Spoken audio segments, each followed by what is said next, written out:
Meloding ang kamupoy Leise nahi Kapalaw tsu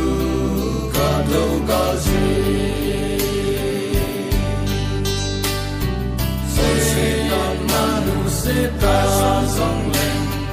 Apat na tsu mailong Kisi akahol kile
Kele kapaimpi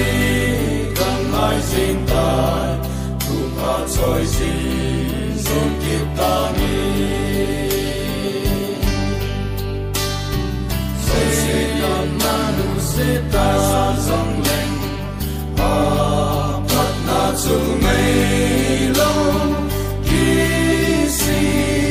aka hol ki le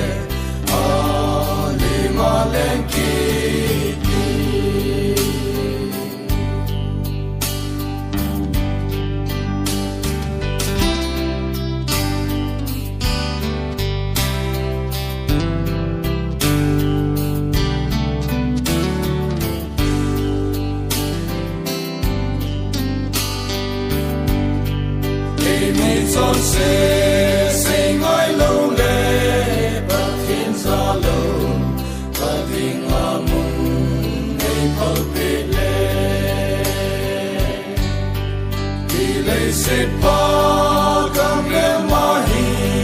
ngai ki pongi apa lai ni at song be so sit na manu sit ta song